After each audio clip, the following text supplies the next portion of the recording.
Ross Bolen Podcast. You better listen. Welcome back to the Ross Bolen Podcast, otherwise known as RBP, presented by Bolen Media. I'm your host, Ross Bolen, back again with your co-host, as always, Chris Coulson. Chris, how was the weekend, friend? It's a fantastic weekend. Couldn't ask for better weather. Honestly, the thought just occurred to me for the first time. You've gotten really good at consistently saying welcome back the same way. Did you ever practice that in the mirror, or is it just over and over of the pod? I think it just happened. Sure. Naturally over time. Well, I mean, we're at a peak now. It's perfection, I would say. It's really weird. What you notice when you listen to a bunch of different shows is everybody has a different way of introducing the first themselves. thing they say. And we're back. Welcome back. Or welcome back to the, like, everybody picks one of, like, there's like 7 versions. And you just pick one. Yeah. And then whatever sticks for what we're a welcome back show. For some people, they become like iconic as well, the intro. Oh, yeah. Like, hey, YouTube. Or, Yeah. Vsauce here. Yeah. You know? I don't Those know are what everywhere. those things are. You don't know? Well, I know what YouTube is, but. Do you know Vsauce? And Vsauce is a thing I've heard someone say. I know it's a YouTube entertainer, I believe, right?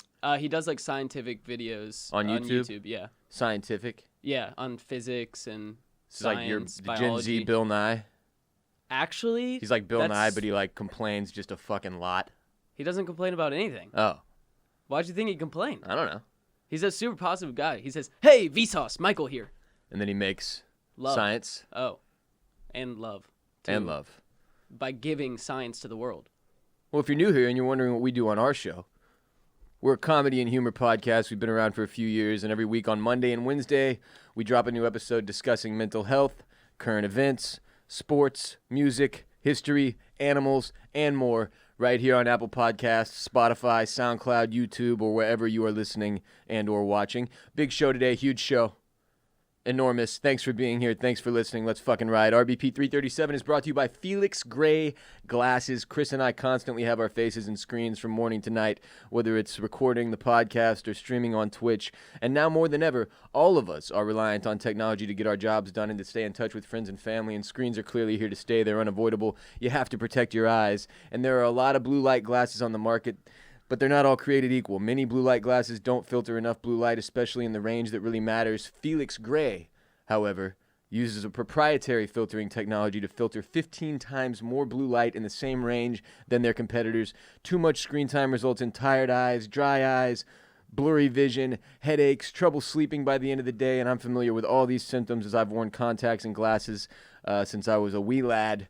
I've been terrible vision. I can't see shit without contacts or glasses. And if you wear contacts or glasses and live in Austin, Texas, the allergy capital of the freaking world, then you get rocked. And by the end of the day, you feel all these symptoms. Felix Gray has been huge for me. The ocular comfort I feel when I slide them onto my face, filtering out 90% of blue light in the most damaging range, eliminating 99% of glare through their proprietary industry-leading lens technology, only available with Felix Gray. 9 in 10 of their customers report significant symptom relief. I am one of them. I love them. I've got the Faraday frames. I've got the Nash frames. Check them out at felixgrayglasses.com/RBP. You can try them 30 days risk-free. Go to felixgrayglasses.com/RBP for the absolute best quality blue light filtering glasses on the market. FELIXGRAY glasses.com/RBP. Do what I did. Start taking better care of your eyes. Feel better. Work smarter. Shipping and returns are totally free when you go to felixgrayglasses.com/RBP. Time for some announcements and shouts. Happy very late birthday to Isaac Anderchuk. Back on September 19th, your email got buried. Buried? I'm a buried guy. Why do I say it like it's spelled like berries and cream? I don't think it's supposed to be buried. Well, his email got buried, and that's my bad. I hope a month ago your birthday was fucking awesome. We're not quite there yet. That was only like 2 weeks. I mean, you know, give yourself a little bit of Yeah, but when credit. you're in the different, if it's over like a week and a half and you're in the next calendar month, I'm just like, that was a month ago. You know? Fair. Mia Khalifa donated $100,000 of her own money to Lebanese Red Cross, obviously resulting in response to the disaster that took place earlier this year, the explosion. She was trying to eBay auction off her original Mia Khalifa glasses that made her famous in her adult film stint.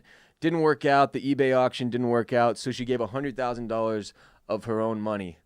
So if you don't think Mia Khalifa has millions, you're higher than me. Big happy birthday to Mark. Mark!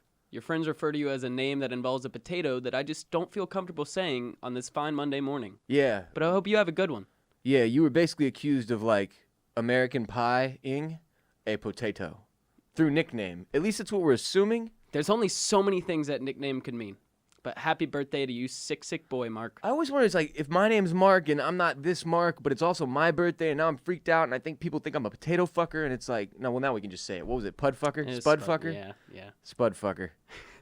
Cole's asked me, he's like, should we say this in the announcements or do we not want to work in something as immature as spud fucker like that up front? And I was like, I think we shouldn't say it. And now it's my fault. And I've said fuck like 15 times already this show. We need a counter. We need a ticker. No, we don't, dude. I'll just Your start... mom counted the other day for us and sent us a text message, and she was like, you said fuck 137 times. 148. It's like a Quentin Tarantino movie in here, and I'm trying to get better at it, but it's hard. It's just, this is the way I talk. A sailor life for me. People are like, I bet I'll just go ahead and listen to some RBP with my 6-year-old. And then the spud fucker comes out in the first 5 minutes, and they're like, back to Blippy. When I was and then first... Blippy takes a shit on his friend, and they're like, back to...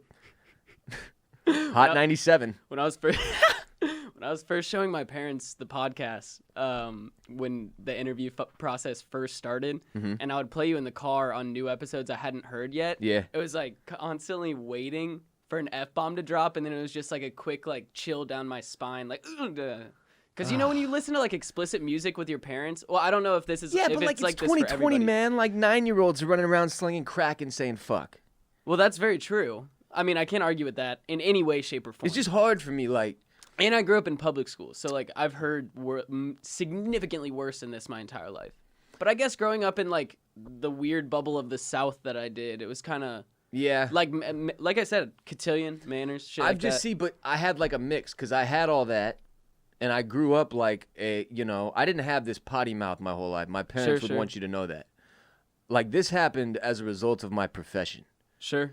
Like I've never had a corporate job where I had to have like a normal mouth or like have like a filter, professional phone calls or a professional filter. In fact, it was like the opposite. The less filtered I've been, the more successful I've been. So it's not, I don't know. I'm just going to keep saying fuck and see what happens. Hopefully it works out. YouTube.com/Bolen Media if you want to watch me say fuck instead of just hear it. You can watch my mouth say fuck.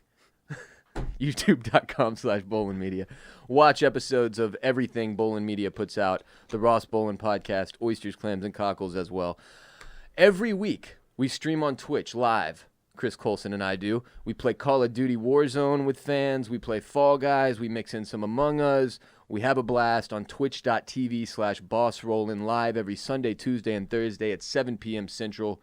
Sunday, Tuesday, Thursday, 7 p.m. Central. That's our Twitch schedule. Come through twitch.tv/BossRollin. Support the stream. We're over 1,200 subscribers on Twitch. First time ever. More subscribers on Twitch now than we have supporters of the podcast on Patreon, which is bizarre to me, both exciting and disturbing.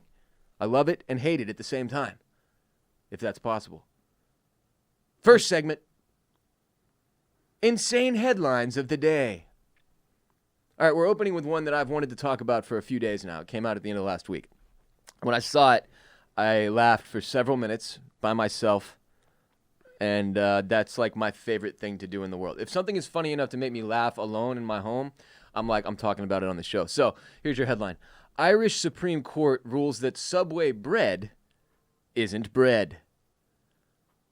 There's too much sugar to be legally considered bread.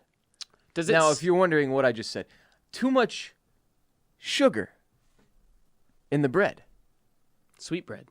It's not bread because there's so much sugar that it can't legally be considered bread. NPR reporting on this. Ireland's Supreme Court ruled that, I don't know why they're focused on this, for tax purposes, Ireland's got nothing going. There's just nothing Down else. here, there's 52 different civil rights issues we've got trying to work out. We've got a president with the COVID.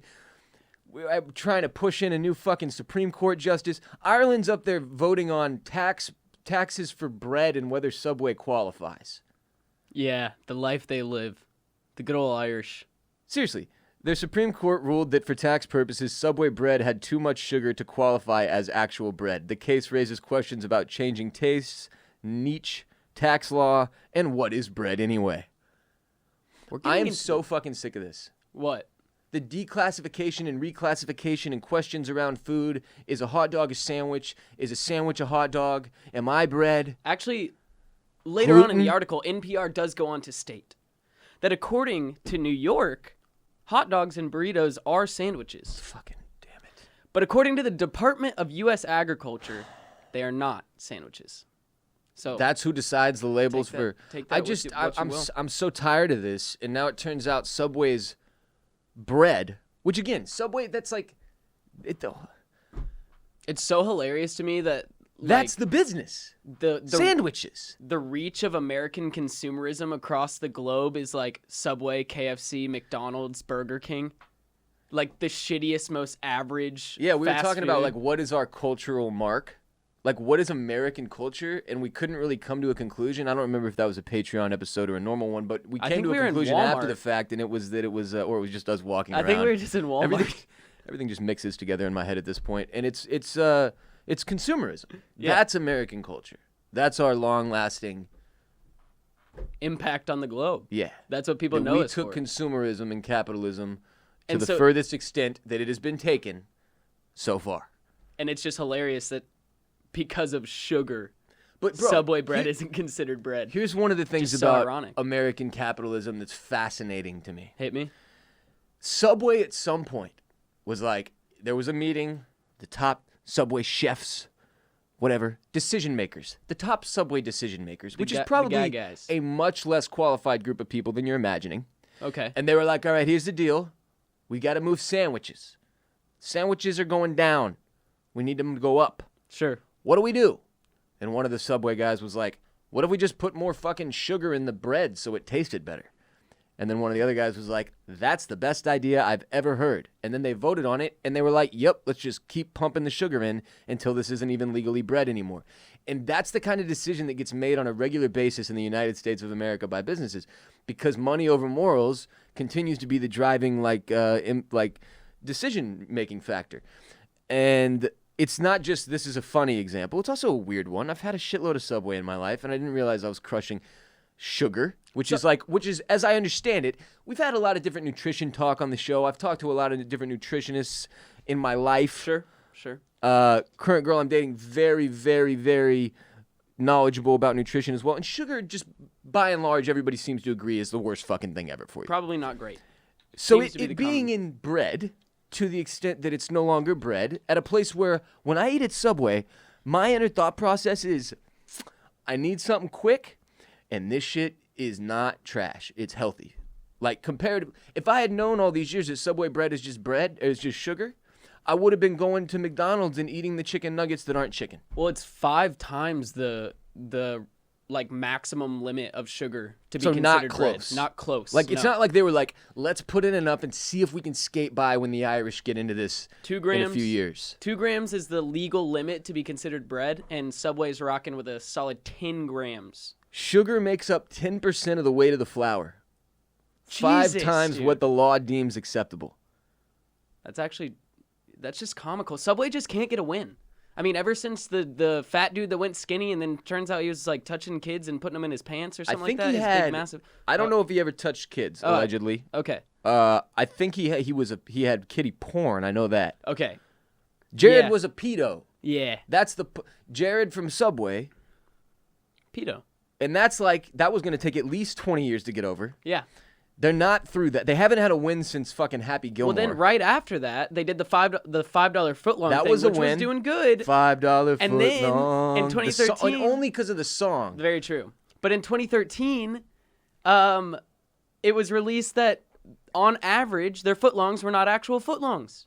They were averaging like 10.5 to 11 inches. Yeah, and then they upped it. They were like, actually, it's $6.99 for a footlong at one point, and the song was just not the same. And then it was like, well, also besides the $6.99 for a footlong, it was like these very specific, like types. You of had to have you only like these 4 or 5 you could pick from. Yeah. What, like meatball sub wasn't on there? No. You know? No, it was like one piece like of turkey with like lettuce and light mayo, and that was it. Yeah, a sprinkle of lettuce, which is probably sugar lettuce. And then they tried to sue a hot dog vendor in Florida for using the term footlong, but it was deemed that they had, quote, Useless. Completely useless terms of debate. No evidence at all to relate the two. Subway, what are you doing? They're just Why are completely you going failing. after small business hot dog slangers, glizzy slangers? So you are a Subway guy? You'll accept it if it's the only option? Because I'm like, if this is my only option, I mean, this I won't is the lie to only you, restaurant. Coles. It's been a few years since I've subjected myself to Subway. I'm not a Subway guy. I'll say this: Subway is the Walmart of sandwich artists, I'll right? accept Like, that. come on, man. The bread isn't even legally bread. My like thing what- is, there has to be In Ireland, a better food option for the same price within 5 miles. the Has Irish to be. Has to be. notoriously shit-faced on the same ingredients that are in Subway bread. It's just wheat mixed with water and sugar. They don't need any more of that. And now if they have a problem with the bread, everybody should. That's all I'm saying. Well, Next headline. Glad their Supreme Court really got to the bottom of this. Subway, if you want to sponsor the show and pay us millions of dollars, Cut the check. I'll shovel that delicious sugar bread down my gullet all day long. Just cut the check. Next headline. The Proud Boys were emboldened by Trump's words. Then, LGBTQ couples reclaimed the group's hashtag. What's the show that does like my favorite thing this weekend or one good thing from this weekend or whatever? I don't watch TV. It's one of the big ones. Today- It's the Today Show? SVP on SportsCenter. Oh, sure. My favorite thing I saw this week or my favorite thing I saw Yeah, today or yeah, whatever. yeah. And it's always like it's an uplifting story before he has to get into like the 47 different injuries that occurred in the NFL for the day. This is similar to that in that our headlines are typically insane and like in a disturbing or hilarious but like disturbing way. This one's just a feel-good story. It's called Best Thing. That's the second. Best thing. There you go. On SVP's show. SVP, by the way, is still the only reason I tune into ESPN. Unless the sports ball is on ESPN Live, then I have to watch it there for obvious i.e. reasons. tonight. Yeah. I.e. tonight, Monday Night Football. Sure. Um, Doubleheader. so we all saw last week's presidential debate where President Trump refused to condemn white supremacists and far-right groups, and then he was asked to speak directly to them. Joe Biden threw out Proud Boys, and he said, "Proud Boys, stand back and stand by." And everyone was like, what? Well, as a result, obviously, the Proud Boys had kind of a moment. Anytime they get brought up, they have kind of a moment because people are like, the what boys? The who? And just like if you're forming a hate group, Sure. right, and you decide to go with like any adjective and then boys, it's like, what the fuck were you thinking there? Nothing was going to make you sound tight or intimidating because boys is the second. Anyway, Proud Boys had themselves a little moment. Some spotlight there. Obviously, the group felt emboldened, as it has been said. The hashtag Proud Boys is something they had utilized in the past to communicate with each other, to connect with each other on social media, share disturbing phrases, hateful slurs, and such. So the gays, they took it back. Similarly to how we took back, and we being non-sex criminals, we took back the robe in 2018. Some of you may remember. After disgraced Hollywood executive Harvey Weinstein was arrested or accused by many women, and then later, I believe, arrested for sexual assault, rape, crime, just sexual crimes in general. Then I'm going to go ahead and throw the allegedly out here too. We took back the robe because he was a robe guy. It had been reported. Big robe guy. Lots of pictures of him in a robe. Generally, the robe became a creepy thing, right? The Playboy dude died. I was never a fan. He was a big robe guy, smoking jacket guy, whatever the fuck. Sometimes they get mixed into one bag when you refer to, what was Playboy guy's name? Hugh Hefner. Hugh Hefner. No disrespect to the late Hugh Hefner. I just am not a Playboy guy. Sure. That's neither here nor there. Okay. So we did take back the robe. We took back the robe. The LGBTQ community took back the hashtag Proud Boys hashtag on social media this weekend, and they did it by, well, first of all, as the Washington Post reported, actor and activist George Takei, who many of you may remember from Star Trek, wow, a bunch of Trekkies are now on their way to my house to light it on fire. He suggested that they do this, right? That they drown out the hate on social media and replace it with something gay. He said, what if gay guys took pictures of themselves making out with each other or doing very gay things, which is just a great phrase. very gay things. Making out with each other, doing very gay then tag things. themselves with hashtag Proud Boys. I bet it would mess them up real bad. Hashtag reclaiming my shine. Takai, who is gay, tweeted on Thursday. I love reading this article on the Washington Post. So a bunch of people joined in, all right? Andy Cohen, Bobby Burke from Queer Eye, Matt Bomer used the hashtag to promote The Boys in the Band, which is a movie adaptation of a play about a group of gay men gathered at a birthday party that recently premiered on Netflix. And then, so it starts going crazy, right? And obviously, I mean, this is prime, like left Twitter and the blue checkmark brigade, as many of the right calls it. Hey, this was right up our alley, baby. This is like my shit. This is like, look, if I needed a smile this weekend, which I did, I got it out of this. And so there was no way I wasn't going to share it and talk about it and then continue to do so on the show on Monday as well. So this thing took off like wildfire just from the get-go. But then the Twitter account for the Canadian Forces in the United States, just to be clear, and Coles was asking about this, like, whoa, we had Canadian Forces in the U.S.? I was like, I think all the allies swap dudes. So I'm pretty sure we have, like, French forces, Canadian forces, British forces, whoever else is in the allies that matters. Like the World Is War II Ireland in allies? there? No, I mean, like, currently, like, in the UN. Yo, the Canadian Forces in the U.S. has kind of a good, like, 51K on Twitter. They're doing A good following. Good following. Well, on it's probably social a lot media. of that from this weekend when they put up an image of a service member in uniform kissing his partner. Early Monday, today, this tweet had more than 200,000 likes. Then the Royal Canadian Navy retweeted that image with the caption, "Our hashtag Proud Boys, love is love." And it just like, so that's about where I dove in. And it is the most hysterically beautiful thing you've ever seen. It's incredible.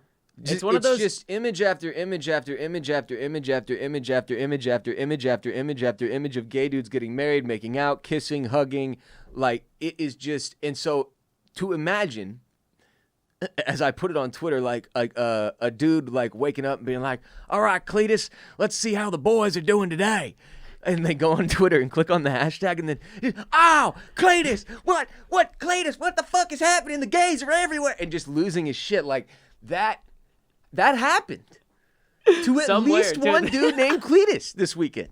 Just his whole fucking day would just, and then he would try to go to sleep that night and just like had like night sweats. He's just like twitching gay in bed, images like- in his head. Just couldn't get the gays out of his head, you know? living in his head rent free. Just night sweats, wakes up just hard as a rock the next morning, just covered in sweat and confused. That happened to some dude named Cletus somewhere this weekend as a result of the gay takeover of hashtag Proud Boys. And that brings me great joy. Yeah, Shouts no, to Cletus. the internet every now and then Now has, a proud, decloseted gay man. we're proud of him. We're real proud. Hopefully he's doing okay down in wherever he is, down south. Cletus, what the fuck?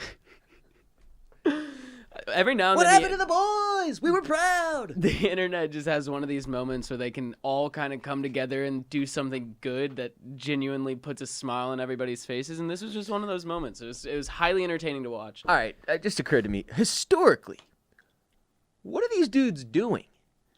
Ku Klux Klan, Proud Boys. Like, As in, one time, come up with a fucking good name. Like, what are these names? Yeah, I that was y'all gonna are say, rocking with, you bro. said This is like Proud y'all are the Boys. most. You got all this hate in your heart and all this time to dedicate to hating. Hate. Well, you can't come up with a good name? Take the 10 minutes? yeah. I don't know what the historical significance of the KKK is in terms of its name. I'm not going to look into it because I could give a fuck. But Proud Boys is just the funniest fucking name to me. It just is like, do they switch up now? What do you do? From a branding standpoint, this is a disaster. The example I gave on Twitch this weekend is it would be like if somebody took the hashtag RBP, if it had already stood for something, right? Like, I don't know, Righteous Blowjob Patrol. Like, that would have been problematic for the show. If the hashtag if you clicked on the hashtag RBP and it just took you into this patrol of blowjobs that were righteous, you wouldn't want to be there. We'd have to find another hashtag. What do the Proud Boys do? It's a branding problem. Was the Proud Boys thing a thing before Trump said it? Were Oh, they for always sure. calling yeah, themselves? yeah, Okay. yeah. I thought No, that he didn't come up with the name. That'd be even funnier. No, I thought it was like a. Especially because Biden suggested it. He was like, Proud Boys. Say Proud Boys. Proud Boys. He was like, give me a name, any name, say a name. And Chris Wallace was up there yelling out like complicated shit. And Biden just goes, Proud Boys. And Trump's like, that's it. That's the one I'm going with. Yep, perfect. And then he said he'd never even heard of him. Yeah, that makes it even funnier. On the interview the next day on the White House lawn. You tell me Biden could have said anything there? Probably when he had COVID. He said, I don't really know who the Proud Boys are, but they need to stand down. They need to let the law enforcement take over law and order. Trump voter. Order. Let me assure you something. If Joe Biden wins this election, I will be mocking him and making fun of him on a consistent basis, just as I do our current president, who, I'll be honest with you, it's just not as much fun to make fun of the guy when he might die. Trump? Yeah, it's just not the same. Like, obviously, it hits different because he's hospitalized and he has the COVID, but he's just such a ridiculous human being that I can't stop. Like, he took a motorcade out around the block to wave at the folks, like. And now, look, I know there's a lot of people, their first thing was like, the Secret Service. How could you endanger the Secret Service? Man, like, frankly, the Secret Service signed up for that job, and God bless them, and I hope they all stay well. But the people that I was upset for were like the fucking doctors and nurses who were like, all right, hold up. You want us to what now? You want us to what? I'm imagining they had to shut down the entirety of the hospital to get his ass out of it into a car. It just seems so, I've never seen anything like it in terms of an utter, it's the thing that I keep being most amazed by about our president is that he simply does not care. He has an idea. The ramifications are what they are. He does not care. He does the idea because it's about headlines and branding to him, which is the craziest shit. It's like 10-word Twitter rants. He cares a hell of a lot more about branding than the Proud Boys do or Subway. That much I know. Yeah. Interesting things yesterday were the potential roid rage Twitter rant. That was, I love that. That was this morning. That was this morning? Yeah, that was. Oh, shit. Or like in the middle of the night. Oh, wow. I'll pull it up right now just because I want to read the tweets. They're fucking incredible. There's about 20 in like a hour and a half period, I believe. And they're all, I think the max is like 10 words in a tweet. Most of them are like 3 words. Yeah, so this was like all caps. early this morning. Wow. He said, these are all separate. They all end in vote. All caps, by the way, for every tweet. Stock market highs. Vote. Strongest ever military. Vote. Law and order. Vote. Religious liberty. Vote. Biggest tax cut ever and another one coming. Vote. 401k. Vote.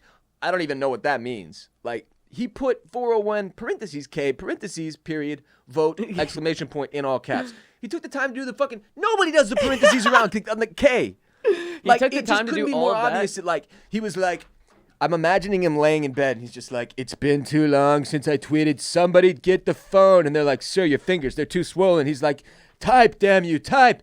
And he just starts yelling out shit. He's like, law and order, vote. And some fucking intern is just like, fuck, just firing these out. 401k, vote. It's just like, fuck, okay, parentheses around the K. Best VA ever, 91% approval rating, vote. And then this one's brilliant. Space Force, vote. What? Massive regulations cut, vote. Pro-life, vote. Better and cheaper healthcare, vote. Protecting pre-existing conditions, vote. Fight the corrupt fake news media, vote. Save our Second Amendment, vote. Peace through strength, parentheses, bring our soldiers home, vote.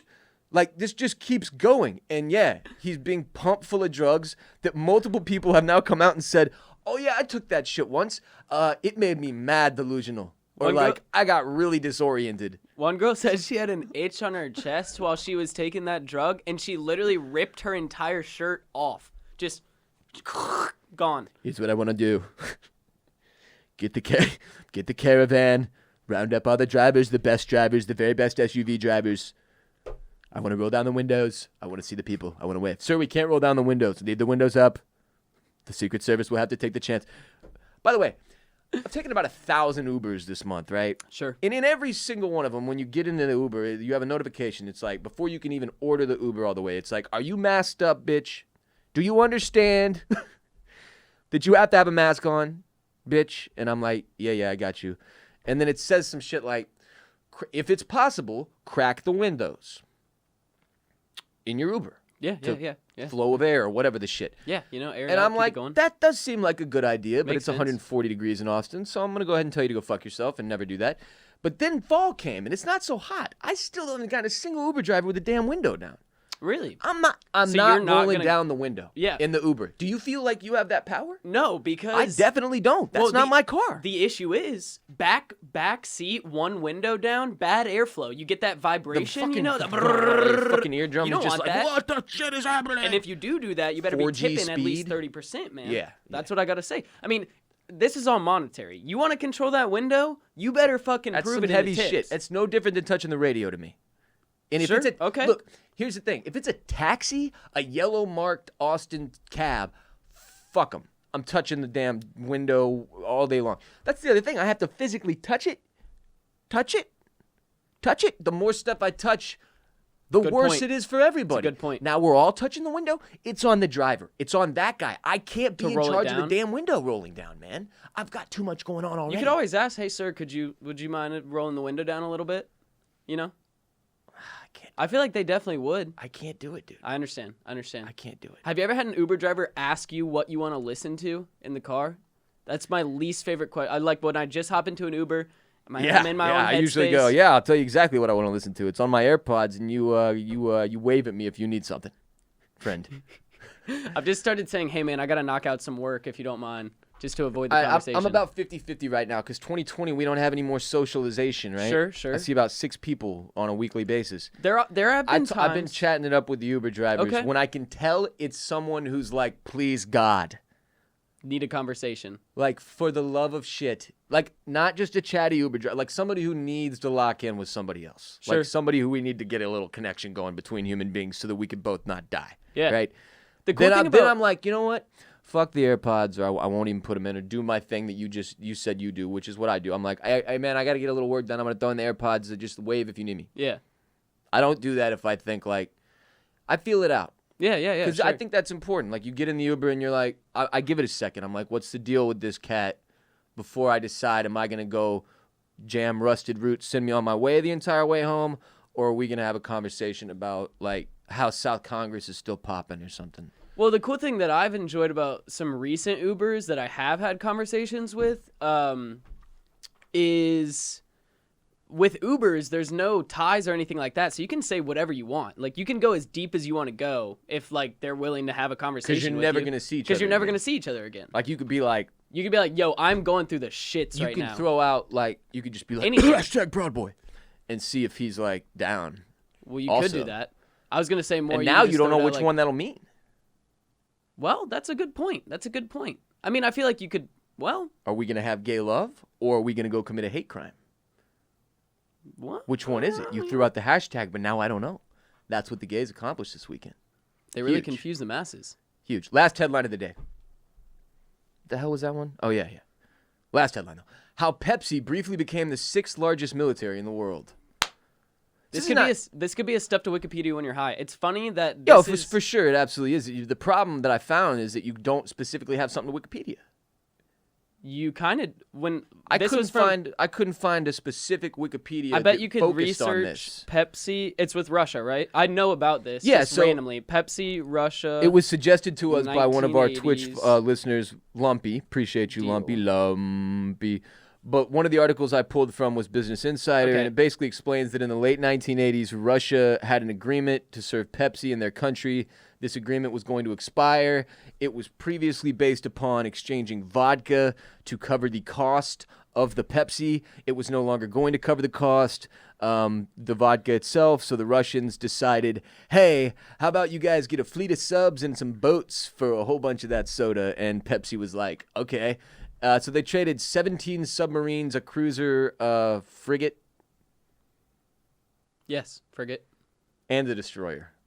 Yeah, it's pretty incredible. Pepsi could have played battleships with itself. This was actually a really big deal because I believe Pepsi was one of the first major Western corporations You to even sunk be my able destroyer. to have talks with Russia because Okay. they were still the Soviet Union. But at the time, they couldn't pay Pepsi in, I believe, rubles, I want to say. The old currency of the Soviet Union. 'Cause it didn't- Because it was useless Right. anywhere that wasn't the Soviet Union. Right. So that's when they negotiated the deal about the vodka.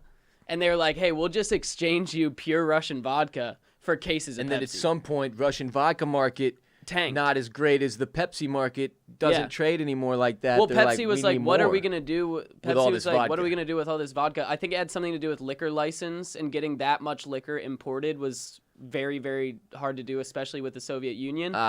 And so they were like, we'll just take your subs and battleships. And I believe they were all sold for scrap, and they made profit off of them. But they were sold for scrap to a Swedish company just to recycle. But the historical exchange briefly caused Pepsi to become the 6th most powerful military in the world. And that fleet that Russia traded was for over $3 billion worth of Pepsi. Which, speaking of sugar, I'm just trying to imagine what $3 billion of Pepsi looks like. Like, how much Pepsi is that? Could it fill a stadium, a large Has NFL to stadium? fill a Could stadium. it fill Jerry World? Definitely could fill Jerry World. That's a lot of Pepsi. Maybe could fill multiple Jerry Worlds. $3 billion worth of Pepsi. How much is a can of Pepsi? And this is in the 80s, too. What are these Russians doing with all this Pepsi? Snorting it. Who the fuck drinks Pepsi, dude? Russians. No, I'll tell you who. My granddad. My grandma. No way! Yes. Pepsi with ice? Yes. In a plastic mug. No. Okay. My It would granddad have had been really one weird if they plastic both mug, went the exact same route. plastic mug, crushed ice, Pepsi. But you don't know anybody who drinks Pepsi as their drink of Primary, choice, do no. you? I don't know a single person that if Like at a Sprite, restaurant they would Dr. immediately, Pepper. without looking at the menu, would just say, "Hey, I'll take a Pepsi." Let me get a Pepsi. Yeah. It's always get a what? "Can I get a Coke?" And then it's like, "Hey, we have This Pepsi." fool Is just that order cool? a Pepsi? Yeah. Is there a serial killer at the table? I'll drink Pepsi. Pepsi's the official sponsor. Well, Turns out, nope, Not it's just anymore. a Russian. Pepsi was bottled in Charlotte for a long time, so they were the official sponsor of the Carolina Panthers. But now it's Coke, which is from Atlanta, which is a big treasonous thing in Charlotte. Oh. We're not a fan of that. Oh, Don't know how that happened, but I think Tepper sold out. Oh, geez, hun. He went for the bag. I gotta say, Pepsi really pussied out by selling the fleet, though. Like, even if, let's just say, hypothetically, that Pepsi has stockholders and this is a wildly irresponsible financial decision to maintain and keep 17 submarines, a cruiser, a frigate, and a destroyer instead of trading it to Sweden for scraps to recycle in exchange for cash. Even if that was wildly irresponsible, think what a power move this would be in the grand scheme of the soda wars. For team content. You got to think if they had kept the submarines, the cruiser, the frigate, and the destroyer, it's not Coca-Cola that's running around getting all the shine. It's not Coke. It's not Sprite. It's not Dr. Pepper. It's fucking Pepsi. Bro, they should have Because at they least... bombed all the other soda companies out of existence with their fleet. I'm just imagining in my head, like one day... so you're a normal Pepsi worker at the factory, right? You come in for your daily shift, you punch in the morning, and all of a sudden there's a announcement over the intercom, and the line suddenly shut. You right? clean submarine now, yes? Everybody, please report to main sitting area. We have meeting to train you on new Soviet submarine. Listen, we make deal with American company for billions of dollars in Pepsi, but now you must clean submarine, yes? They should have at least kept one and painted. This was a mismarketing opportunity. Svetlana, you swab the poop deck now. Paint it like a Pepsi can. It's the next Goodyear blimp. And you just shoot fireworks off it all the time, or just like artillery shells at nothing. I don't know. It's a bitch move to sell all that shit. They should have kept that. Keep one of each. That's what I'm saying. Keep a Just sub, keep keep a one. cruiser, keep a frigate, keep a destroyer. You know what? Just Fuck in it. case. Trade all the shit. Keep the destroyer. Well, you never know when you Next might meeting need a you're destroyer. in with Dr. Pepper doing negotiations. I can never remember which ones are under Pepsi, which ones are under Coke. I think Dr. Pepper is its own thing. Well, they're doing a negotiation with somebody, and then and it goes wrong, and then you say, "Well, here's the fucking thing, guy. We have a destroyer," and then they go, "Oh shit, yeah, never mind. We get to do your thing." And then Works. you have to invite them on the destroyer to sign the peace treaty.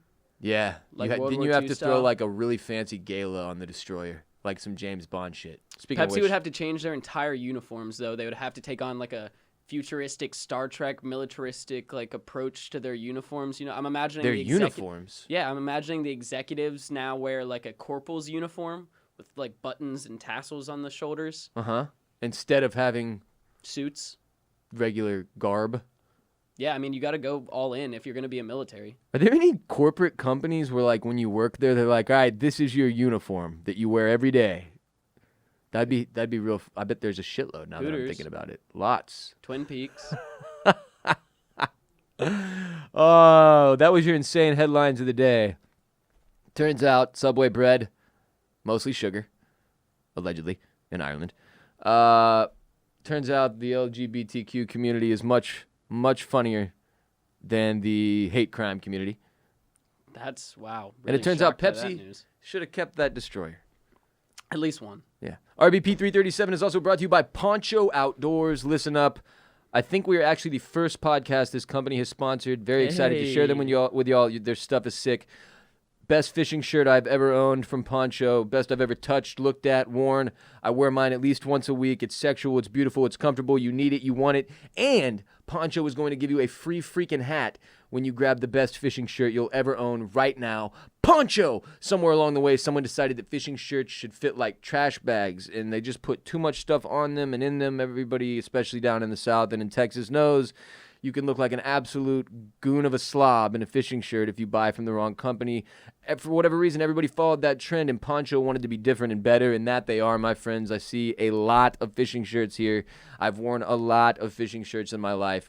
Poncho is the most comfortable and form. It's just a great fitting, better fitting, more high quality, incredible, best fishing shirt you can possibly own. Here's what Poncho wants you to do. Go to their website, ponchooutdoors.com. All you have to do is pick a hat. Throw that hat in your cart first. Now shop to your heart's desire and use the code RBP when you check out. And that hat from earlier, it's fucking free. Free 99 for the hat you chose up front. Pow. That's Poncho Outdoors. Again, best fishing shirt ever constructed. You can tell the difference in quality just by looking at it, but when you put it on, it's breathable, lightweight, simple, no cargo short pockets on your chest, no Velcro, no jamming every sized person into a single fit. Just a high-quality shirt that fits in every way. Phenomenal hats as well. So make sure you go to ponchooutdoors.com, throw a hat in your cart, grab yourself at least one shirt. Boom. The hat is free when you check out and use the code RBP. ponchooutdoors.com, code RBP for a free hat when you go shopping for the best fishing shirt you'll ever own. Grab one for your boyfriend, your dad, your uncle, your brother, your sister, whoever in your life is obsessed with fishing shirts, and Poncho Outdoors will melt their brains. Next segment. Just gotta Monday. say- What? Oh, sorry. Just got to say, Poncho hats, shockingly, like, high quality. Very durable hats. Get yourself one for free. Now next segment. Sorry to interrupt. Monday Mental Health Minute. For today's Monday Mental Health Minute, we got an email from a listener named Rob. Every Monday, we like to do a little segment where we directly address a specific type of mental health issue. Now, that doesn't mean it has to be a mental health diagnosable thing like panic disorder or schizophrenia. It could just be something that simply we all deal with on a week-by-week, day-by-day life basis, right? This week, we got an email from Rob. He said, I'm just going to read you the part that pertains to our conversation, all right, to leave out any personal details that Rob may have not wanted to be in. He did say that we could read this part. Sometimes I just take this creative and destructive path for a few months in my brain, basically. Pick it apart. Remember the mistakes. Redo old conversations with my exes. Stew about the attitude my coworker has. Over and over sometimes the exact same thought, like I could change it. And it ruins my day. None of it has any effect on my current life, but I still live it again like it was yesterday. This is majorly about an ex-girlfriend I guess I'm not over, but all sorts of situations play out. My anxiety is usually trying to plan 10 steps ahead. If I just saw A, B, C happen, then Z will absolutely happen to me. Gotta fix Z. Right? So that's the part of his email that I wanted to share. I see what I'm saying. And it's a very, very, very common issue, period, for human beings, but then also a very common response to heartbreak in particular. That sort of retreading of the past that you cannot change with the attitude as if you could. And now, part of that is the learning process of life, where when you go through an experience, especially something like a breakup, you walk back through the relationship in an effort to understand it. Okay? Because obviously, relationships, when they spiral out of control in particular, can become so unmanageable that you're sort of lost in it. Mm-hmm. And in the moment, it's very difficult to see what really happened. So we have this tendency as human beings to relive every moment. Now, there's a healthy way to do that and an unhealthy way to do that. In large part, I would recommend you do the healthy way with the guided help of a professionally trained therapist. But the unhealthy way that many of us choose to go is fixating. And not taking, when you're retreading a trauma, a heartbreak, a past negative event, you're doing that with intention, and you have to keep that intention the whole time. And the intention is to grow and learn, and to pull where there is worthy information out, and to leave behind the pain and the hurt and the invaluable feelings and emotions that will do you no good moving forward, and extract the value, right? That's what you're doing in a very robotic sort of explanation, right? An emotionless robot explanation for what we're doing right there. But if you do that and you're not extracting the value, you're just basically, again, I make this analogy a lot, but liar, liar, Jim Carrey in the bathroom beating his own ass. If you're just kicking your own ass for then that's pointless pain. And you're doing that self-pity, woe is me, putting yourself in a bad spot, almost, it's self-destructive.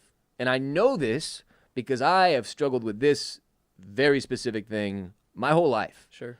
Which obviously this past year, more than ever, because it was the most prominent relationship I've ever had, being married, that didn't pan out, going through that process of divorce, and then having to come to peace, make terms with it, come to terms and make peace with it, rather. I had to go through this process, and I found myself at times doing the retreading to an unhealthy degree and getting myself into a sort of rabbit hole of sadness about shit, when it's like, you really have to keep your eye on the ball and maintain that intention. If you're going to go into hazardous territory, which retreading an old relationship, especially one gone awry that resulted in great pain and suffering, certainly is hazardous territory, then you better take precautions, and you better go in with intention. You wouldn't wander into a dangerous area with no plan. So you shouldn't wander into a dangerous area of your mind with no plan, with no intention, because things can go awry there too. They can spiral, and you find yourself in this rut. And when it comes to heartbreak, when it comes to, maybe you got fired, maybe you lost your job, maybe a loved one in your family passed away, any type of traumatic situation, when you're playing it back through in your head over and over and over, like you could change it, exact same thoughts, like Rob said, when none of it should be affecting your current life anymore, and you're still living it over and over like it's current, that's so bad for you, and you have to be able to catch yourself. The other thing he mentioned, Coles, and I'll let you respond to all this in a second as well, is that his anxiety is usually driven by trying to plan so many steps ahead. Sure. And if he just saw ABC happen, then Z will happen. Have to fix Z before it ever even has the chance to get there. Thinking ahead to problems that haven't even occurred, that haven't even built up. And this is obviously another really common. This is something that I struggle with enormously. I couldn't identify more with this anxiety being driven by trying to plan 10 steps ahead. I struggle so much to live in the moment and to stay in the moment and do it more often. Like, I can do it fun, here and there, but man, from a day-to-day, week-to-week basis, I struggle to live in the moment and remember that the day is there to enjoy. I worry very much about tomorrow, is the way I'll put it. I think too much about tomorrow, not about today. And that's something that I often find myself doing, trying to plan so many steps ahead. And as somebody with panic disorder that struggles with anxiety, obviously that fuels that, right? Builds it up. Really, really puts you in a bad spot mentally. And it's an easy solution that's easier said than done. And it's one that's frustrating for me because I've been beaten over the head with it from literally every single human that I respect or care about in my life over the past year, which is like, just make a list, man. Just make a small to-do list for the day. It could be 3 things just to get the ball rolling, just to get the momentum up. Pick the shittiest thing on the list, put it at the front, do that first, and every day you build. And it's one day at a time, and it's small, it's slow. It's not an overnight fix. It's not going to immediately make your life perfect, but if you stick to that, if you find yourself in one of these momentumless ruts where you're just retreading, hurting, suffering, man, this is so helpful. And again, I know this because I've done it like 3 times out of the last 300 days. And those 3 days I did it were fucking awesome. And I'm just the type of person where it takes something to get me one step further before I'll finally give in and say, like, all right, I admit it. This makes my life much more manageable. I will incorporate this thing. And I think I finally got there this weekend with the list thing. Because it's too much of a pain in the ass to have 47 things on my list every day. I just need like 3 things, order them by priority, make the shittiest one first. Boom. because then you've got momentum. So just from that standpoint, Cole is sort of speaking to, retreading old trauma without intention or having too many steps ahead you're trying to plan. What are your thoughts? Well, I've said it before. I don't know if I've said it on the podcast before, just to you specifically, but I firmly believe that, one, the universe is very intentional in everything that happens in your life, and you're exactly where you're supposed to be right now if you're doing the right things. I'm going to get to what the right things are in just a minute. Okay. And also, to follow up with that, you have to remember that the past is solid and the future is consistently fluid. The only thing that we can change that affects either of those is the present. At least as far as we know, yeah. Sure. I just watched Tenet. Okay. Yeah, well, yeah. Until we can time travel, yes. Or invert ourselves. Or just drive backwards all the time. Which the more days we get through, I'm like, somebody's probably doing this, right? Anyway, continue. But there's no need to worry about a Z that may never even happen. You're planning for something that you think is where you're supposed to be, but maybe that's not where you're supposed to be. And so the hardest thing for me, I struggle with this all the time, and I still slip more than I would like to admit. But living in the present is seriously the best thing that you can possibly do for yourself to stay in the current moment. You want to use the past to learn from. You'd look back into it not to relive those moments and not to look at them of what I could have done differently, but what did I do that what was the cause that resulted in this effect? I mean, it's looking at it as like what I could have done differently, but not from a negative perspective. Not from I fucked up. Exactly. What should I have done differently? It's okay. This is what happened. I accept that. What were the other options so that if this occurs again, perhaps I can approach it differently? And in my mind, like be gentle with yourself. The biggest thing about heartbreak and relationships, and when you do this with heartbreak and relationships, you really just have to put it in your mind, like, if this didn't work out, it wasn't supposed to happen. One way or another. Like, these issues probably would have come out eventually. Like, I really do believe that everybody has their person out there, and sometimes either the timing is not right or the person is not right. One party thinks more of the other party than should exist, and it just doesn't work out. And so to that, let me touch on that real quick. I don't necessarily believe in point blank, I do not believe in that there's one person for everybody out there. And in fact, I would argue that train of thought is unhealthy and can be incredibly destructive to people, because that was part of my experience, man, was that I grew up on that Disney idea. No, I don't mean and it fucked me up really bad when it didn't pan out. I don't mean one person for everybody. I mean there's somebody for everybody. There might be 50. There might be 1,000. But, like, there is your perfect match that you will find one way or another in life that fits you where you are in life. And again, I would say yes, probably. I'll say you can probably hit a lot of people where you find them and you're in that spot and you get that, you're in love or you're infatuated or whatever, maybe both. But again, even with that gift, you're fucked unless you work. Oh, 100%. Yeah, absolutely. Just want to be clear here. There's no because that was a thing for me. Well, there's no I really easy struggled route. with this concept. I never put together the realization that when I would hear the phrase "love is not enough," I would always kind of scoff at that. Like, okay, well, you clearly weren't in love, stupid. No, that's wildly inaccurate. People fall in love and ruin it all the time. All the time. Very common occurrence. Now, I'm also not saying that that's why the divorce rate is so high. I think a lot of people get married who probably aren't even in love. But I'm also saying that I think love very easily, probably more easily than any other relationship, any other human relationship, can be destroyed if you do not maintain it and manage it. Anyway. And that's where I argue that learning from your past relationships leads to more fruitful future relationships. Yeah, you just have to frame that past analysis up in a positive light instead of a negative. So don't beat yourself down. Always. I try to always look at and again, this is something that I'm not great at, and I try to get better at every day, but looking at the past as positives. Things like I talked about my DUI a couple episodes ago or whatever like that. For a long time, like I said, I was extremely angry. Not really. Okay.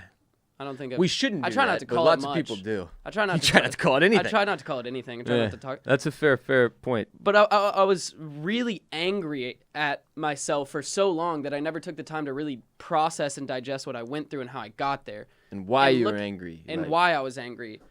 And looking back on it, I see, like, without all of that happening and using that as a mindset adjustment to try to stop looking so far into the future, to really live in the present, really figure out what I want to do, look inwards. And suddenly it started to feel like the universe was kind of dropping little hints here and there, like maybe this should happen, maybe this should happen.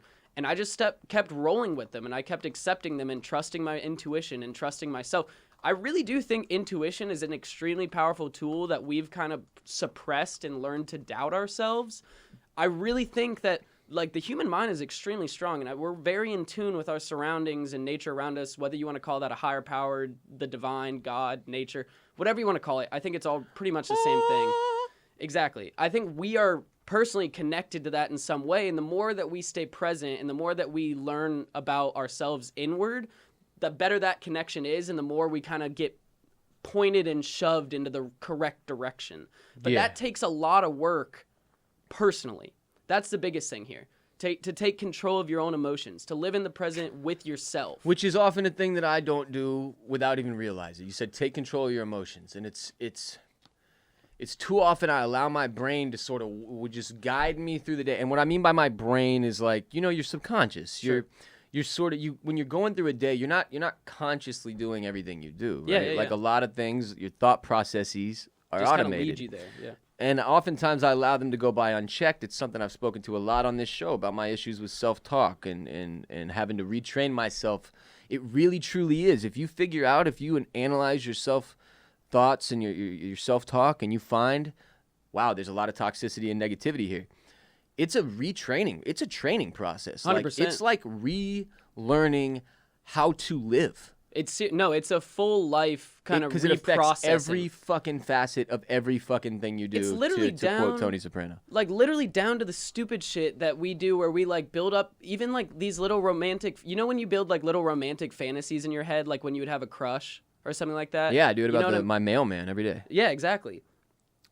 Gary, love Gary. I do the same thing. That's Hashtag weird. Proud Boys.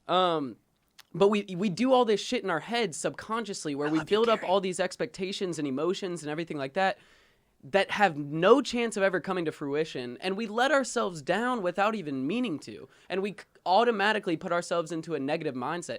This is something that I do all the time. You build up all these little, like, you put emotions onto people where there shouldn't be emotions, and then they let you down by not doing anything, but like they literally did nothing. You have created this entire situation in which you're basically letting yourself down. That's also that's a youthful thing too, because you eventually grow tired of letting yourself down. Like, sure. I totally understand what you're saying, and that was something I related to when I was much younger. When you sort of you load up everything to be bigger than it is. 100%. Right? You try to make everything the fucking most dramatic, most emotional shit, and it's just like, okay, just.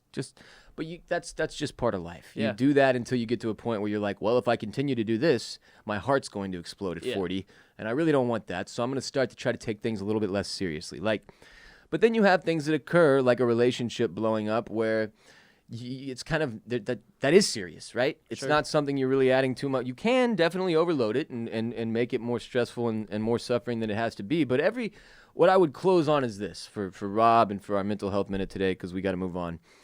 Every relationship is an opportunity, and I still truly believe that, having just gone through the most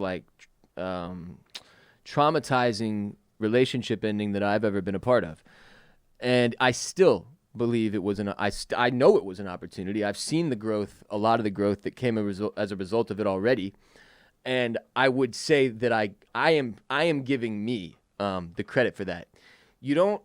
When you get out of a relationship, you don't look back at the other person like, man, look at all the stuff they did for me. Like, fine, if you want to, that's great, and I feel good for you. But what you want to walk away with is, like, eventually know that you have done the work you were supposed to do to understand that relationship for what it was. Because, like, just like every job you have, just like a relationship, maybe you have a job, but it doesn't work out as your career, but you learn from it, you grow from it. That's how relationships. Maybe you thought this person was your one true love and that you were going to be together forever, and then it fell apart and it was heartbreaking and you feel broken. You don't know where to go from there. That's fine. That's where you're supposed to feel if you were in love. That's what you're supposed to feel. That's the natural reaction. What's bad, is to be a few months removed, a few weeks removed, several months removed, and not have made progress, not to have started to feel forward momentum. And that's when you really have to get into stuff like, what is my thought process about this every day? What am I feeling about this? And that's where, if you can do it, like it sounds like Rob is, I don't know, with or without therapy, but he's doing it. He's analyzing it. He's going through, figuring out the stuff that he's struggling with and that's causing him to suffer on a day-to-day basis. If you can do it without therapy, that's great.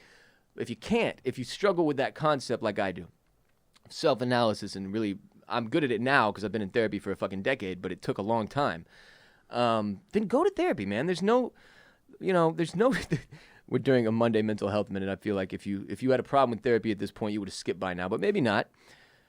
There is no shame in therapy. In fact, to me, it's quite the opposite. If you need therapy and you don't go, that's a shameful act. And in my opinion, every single living human being needs it. So I get that that's not realistic for everybody to go to therapy, but if you have the means and you have the time, and in 2020, I would argue this is easier than ever because all these therapists have been forced to turn to these video chat meetings, and they're very effective. I've been doing mine with my therapist twice a month.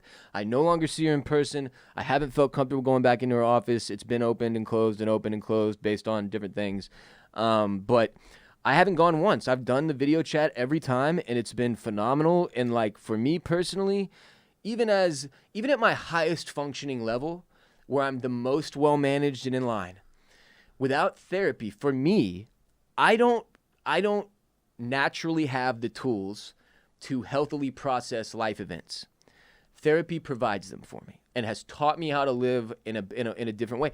And that's something that I struggled with as a result of the strife of life. Like, you will be presented with problematic things as you live this life. We all know that now. If you haven't figured that out in 2020, you are quite literally living under a rock or severely mentally ill. But shit's coming, man. You got to be ready for it. And you've got to put yourself in a position to learn and grow from things, not just be damaged by them and then be stricken with this, disease of pain is what it feels like. And if you're in that boat where you feel like that describes you, you have to take action. There is no change without action. Next segment. And this will be quick. Global James Bond Day. Heyo. October 5th is Global James Bond Day. It was October 5th, 1962, when the world's most famous fictional spy stepped onto the silver screen in the form of Dr. No, the first James Bond movie. 54 years, 25... What's that? I would like to question that quote of the world's most famous fictional spy. What about Inspector Gadget? That's fair. I just want to throw him out there. I would also like to throw out Carmen Sandiego. No one knows where in the world she is. Can't disrespect any of them, but we can continue on Bond. 54 years, 25 movies later, $19.9 billion franchise. Whoo! Box office, books, toys, merchandise. Does this say literal VCD? cars? I don't even know what that means. DVD, VCD. What's VCD? Gotta Google it. Not allowed to not know a technology acronym. Those are the fucking rules. I'm sorry. Vocal cord dysfunction. Well, that's not it. All right. Google failed. Back to the show. So Star Wars is worth more than Bond, obviously. Sure. Harry Potter worth more than Bond, but Bond is... Probably not for long. It still has its own day. Oh, absolutely. I mean, entire cars have been developed for a Bond movie. The Aston Martin DB10, I want to say, was literally made for the sole purpose of being featured in a Bond movie. Could you argue that James Bond... Made Aston Martin? Yes, absolutely. Is a superhero? No. Why? Bruce Wayne, Sure. superhero. Sure. James Bond, basically the exact same shit, except no batsuit. But he... Yeah, he does have guns, though, and he's And mostly works- drunk and works and for a fucking government agency, which I think... But, British I mean, government agency. S.H.I.E.L.D. You're right, that's different. He's a spy. It's different. Nope, cancel it. You're mean, right. I guess you could hit the nail kinda- on the head. No, because he works for the government. It's different. But He's I mean, not a Tony private Stark citizen. wanted to work for S.H.I.E.L.D. They kind of work for S.H.I.E.L.D. in a sense, for a little bit at least. I mean, there's Yeah, but slight that's but I Avengers get what you're saying. I get what universe you're is saying. like the government is intertwined. Okay, now I'm reversing again. I don't know. Point is this. I think you could make the argument. I think maybe. you could make James the argument. Bond, to me, though, one of the most iconic roles in movies, really. And I want to say in television because I grew up watching and rewatching all the old James Bond movies. There's like 30 of them, right? There have been like 10 different dudes to play Bond with my dad. And I fell in love with James Bond. Now, I obviously understand that there are some issues, especially with some of the older films, regarding misogyny, misogynistic behavior, just like ridiculous toxic masculinity, to a very admittedly humorous degree in some cases, but that's also probably because I'm a white male and it's easier for me to laugh at things than it is for other people, which is both a gift and a curse. But I love the franchise, man. So when Daniel Craig revitalized it, because Pierce Brosnan, look, he had GoldenEye. That was a great one of my favorites. Spawned one of the greatest video games of all time on N64. Culture-changing video really, game, really, actually. really was. It really, really was. Still gets talked about to this day. I still play it on occasion on the N64. I think it was like the first multiplayer FPS shooter that you could play with multiple people. Mhm. I want to say that's what it was. And it was like, that was the first time to get that feel for like playing against your boys in a shooter, and it was crazy. And you're like, I think that and Doom like really changed the game. But It's after crazy. GoldenEye, Brosnan's films were mostly trash, and then Pierce and Daniel Craig revitalized. They obviously went the Jason Bourne route with the more hand-on-hand combat. More like brute violence, and just more like rugged. Sure. James Bond, Daniel Craig's James Bond. I love Daniel Craig's James Bond. I mean, he almost dies, or like literally does die, and like his heart stops beating, and In like the every Aston single Martin one. has to like repump him full of heart energy in every single movie. So, always been a huge fan. My favorite Bond movies, just to recognize Global James Bond Day very quickly. Casino Royale is far and away my number one at this point, just because of what it did for the franchise. It's one of my favorite movies. Locale-wise, I've been to where most of the movie takes place. For a lot of the movie, that's where I spent my honeymoon, but I'd been there several times before that. It's just a really, really great area of the world, and seeing it in a James Bond setting, such a cool movie. The way they revamped the franchise, changed things up. Daniel Craig crushes. GoldenEye would be my number two, just because it is the one I've watched the most times. Something about that Russian chick, man. She gets my goat. And then Skyfall, more recently, I would say, gets into my top three because it was such a good movie. I've loved the Daniel Craig series, and I can't wait to see what might be the final one in No Time to Die whenever it drops. I'm not sure what the release date is at this point. No Time to Die, release date. God, I love Google. What if you couldn't Google things? April 2nd, 2021. We can look forward to that. And as far as my favorite Bond actors, Daniel Craig, Pierce Brosnan, Sean Connery. I guess Timothy Dalton was tight. Roger Moore kind of sucked balls. But Daniel Craig's my number one, man. Yeah, I'm extremely excited. My favorite thing about the new Bond movies is they take some of the action tropes, but they don't take it like nearly to the level that like Michael Bay would take it to. And they also associate almost like a level of class to the entire movie. And the score is always excellent. The music, there's always a banger. Great side characters. Jeffrey Wright rules. Always a banger in every single They one always of the Daniel go. Craig. James Bond started. They for every movie they go and get like Adele or fucking Sam Smith or Frank Ocean or whoever. I don't think Frank's done one yet. Actually, that's a choice they need to make immediately. I'm sure he's like fuck off. But they could come up with a bag that would get him to do that, I think, because of the prestigious line of people in front of him. Mm-hmm. They come with a banger like that, and it's always fire. Like the Jack White one is one of my favorites. Just Jack White and a female whose name is slipping my mind at the moment that did a few movies back.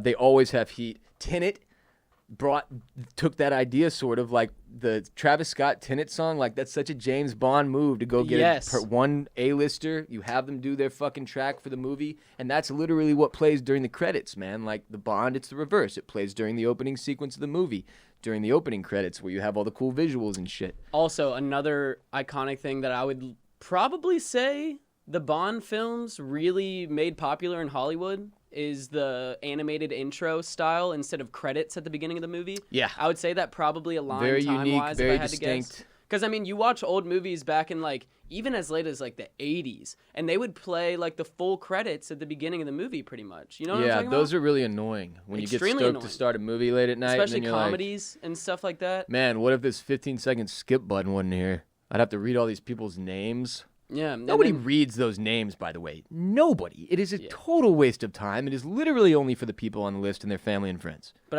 I would argue that Bond was probably one of the initiators to really start doing something interesting with the intro to movies, where they would introduce them with animations, blood splatter, things like that. Shouts to James Bond, the icon, Global James Bond Day. And if you love television and film, Bolen Media also has a TV and film podcast, Oysters, Clams, and Cockles, formerly the #1 Game of Thrones podcast in the world. We release an episode every Wednesday. Right now we're talking about The Boys Season 2, Lovecraft Country on HBO, Paramount's Yellowstone as well, Season 2 we're about to start, Oysters, Clams, and Cockles available wherever you listen to RBP. Subscribe to OCC, hosted by myself with my friend of 17 years, Mr. Barrett Dudley. Oysters, Clams, and Cockles. Next segment. Tell me what the sports do. Sports! Well. The wide world of sports keeps on turning. Let's find out what's going on, shall we? Last night in the NBA, Jimmy Butler dropped a 40-point triple-double in a finals game to get Miami on the board. Lakers are up 2-1 in the series, but that is a historic performance from Jimmy. I dropped a 40 bomb once.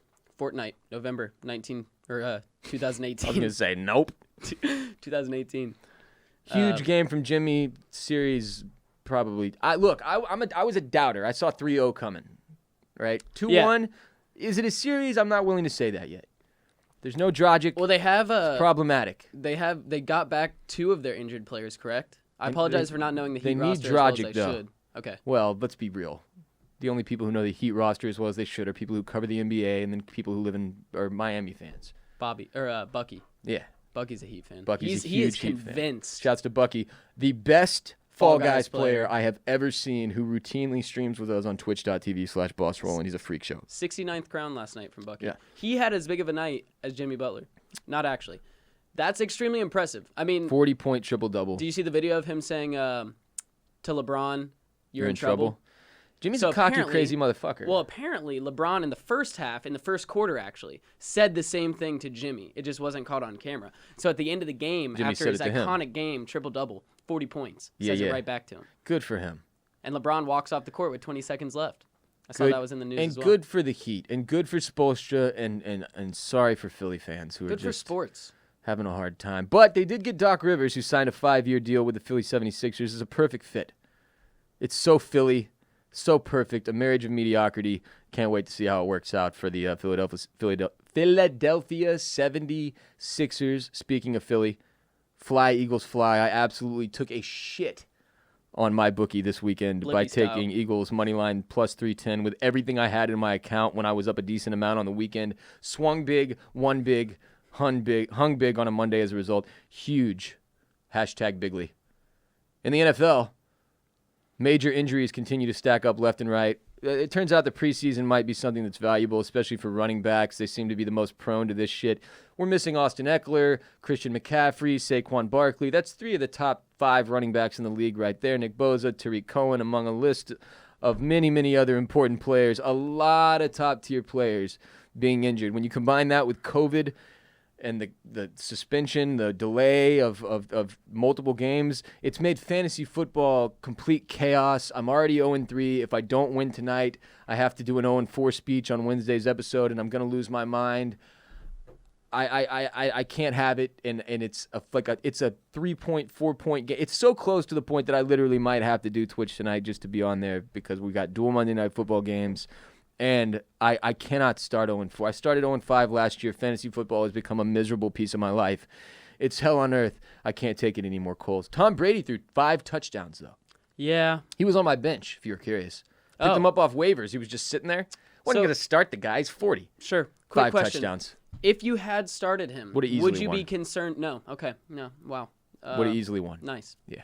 How you feeling about Started that? Kyler Murray, if you're curious, Wow. so it's not like I'm a moron, but still. Well, I they feel were like a playing the moron. Carolina Panthers, so Up until this week, your Panthers didn't look like they were this, and then they did this, Dominance. and they made fuck on my whole don't know fantasy what situation. They obviously ate their Wheaties all week because the defense came out looking better than I've ever seen a Panthers defense since Wish I could 2015. say this for the 0-4 Texans. I can't. Yeah, I cannot. at this point I just feel a lot of pity and sadness for you. You know what makes it a lot easier? Sure. The fact that the Cowboys let the Cleveland Browns hang 49 points on them. That was hysterical. It also kind of cracked me up that 3 of the Browns' touchdowns had nothing to do with Baker Mayfield. 2 of them were rushing touchdowns. Baker kind kinda sucks. And one of them was At an quarterback. absolute dime of a pass from Jarvis Landry to Odell Beckham for That about was dirty. 40 yards into the corner of the end zone. Literally could not have been a better pass. Could not have been a better spiral. OBJ had a day. He did have a day. That was He had like 49 points in fantasy, 45 points in something I think ridiculous. when it's all said and done, he's like for the Texans, every time we play the Indianapolis Colts, T.Y. Hilton goes off for about 150 yards, 3 touchdowns. Sure. He's that for the Cowboys. He Sure. just absolutely wrecks them every time they play. I did want to remind everybody, by the way, Tom Brady is on the Tampa Bay Buccaneers. Also, Cam Newton has COVID-19, who was the starter for the Patriots because it's 2020, and that's a thing that has to happen. Not a single other player on his team has tested positive except Still for don't Cam. understand. So weird, Doesn't makes make no sense. sense. Again, Texans sadly slipped to 0-4 with another loss. Nobody cares. But we have a Monday Night Football doubleheader, and our sports betting sponsor, MyBookie, is the only place you need to get all the action your degenerate mind and body crave. Right now, they've got a $100,000 super contest for only a $10 entry, and they're giving away $5,000 in cash prizes every 4 weeks. You can sign up at MyBookie. Just use the promo code RBP to claim a 100% deposit match all the way up to $1,000. That means if you put $100 in, they'll give you another $100. It's an easy way to jumpstart your bankroll. Stipulations apply. Obviously, read about the way that works. There's a rollover. You have to bet a certain amount before you can cash out when they're giving you free money, because that's how online casinos work. It would be insane if they gave you a double up and then you could just cash out. They've got NFL, NBA, MLB. They've got it all on tap. It's never too late to get started on your winning season exclusively at MyBookie.ag. Use the code RBP for a 100% deposit bonus up to $1,000. Stipulations apply, and that's what's going on in sports. Before you head out to take on the world, it's time for some very important announcements. First and foremost, you've been saddled with 3 legal obligations as a result of having listened to this entire podcast. First, you must rate and review. Check that box. Move on to number 2. Share the show with one person. Any one living, breathing individual with the ability to watch or listen to our show. A friend, a family member, a coworker, a neighbor, perhaps your mailman, Gary. Tell him about the Ross Bolen Podcast and check that box and move on to number 3. Support our sponsors who support us and keep us on the air. Felix Gray Glasses. Go get you some. I've got the Faradays and the Nash. Felix Gray Glasses. FelixGrayGlasses.com/RBP. MyBookie, our sports betting sponsor, MyBookie.ag, code RBP. And then, of course, Poncho Outdoors. Go get yourself one of their shirts. Grab a free hat. PonchoOutdoors.com, code RBP. And those are your 3 legal obligations. Check all 3 boxes. We can move on. I'll call off the dogs. We don't have to see each other in court. We can all live long and prosper. Follow us on Instagram at the Ross Bolen Podcast, where every day we fill up our story with photos and videos sent in by our listenership. Coles and I mostly collect these through our individual Snapchat accounts, which you'll hear momentarily, and we throw them up on the Instagram page every day at the Ross Bolen Podcast. We're also on Twitter at Ross Bolen Pod and on Facebook.com/Ross Bolen Podcast. My name is Ross Bolen, and you can follow me on Twitter, Instagram, and Snapchat at WRBOLEN, at WRBolen. And as I said, Sunday, Tuesday, Thursday, and sometimes randomly, twitch.tv/BossRoland to catch me live on Twitch with Chris Coulson playing video games with our listenership every Sunday, Tuesday, Thursday at 7 p.m. Central. Chris, where can everybody follow you on social media? You can find me on Twitter at Q0ULS. You can find me on Instagram at ChrisSC99. And you can follow me on Snapchat at Chris_Coulson. That's COULSON. Check out Bolen Media's television and film podcast, as I mentioned earlier. Oysters, Clams, and Cockles, available wherever RBP is available. General entertainment, television, and film talk every week. Plus, right now, we're covering HBO's Lovecraft Country's debut season, Amazon's The Boys Season 2, and we're about to get back into Yellowstone Season 2 coming soon. That will do it for RBP 337, produced by Myrriah, Gossett, and Mike Moody Garcia of Permanent Record Studios in Austin, Texas. We will be back on Wednesday with RBP 338, and of course then on Friday with an ad-free premium edition of the Ross Bolen Podcast, exclusively on patreon.com/Ross Bolen Podcast for the dues-paying members of the RBP gang, pledging their monthly support to keep the podcast growing and showing. Minimum of just $5 monthly on patreon.com/Ross Bolen Podcast. Come through, support the show, get more RBP. You are not alone. Podmen get paid. Respect Mr. Park. Strength and honor. Gang, gang, gang. Coles. Peace be with you. And also with you.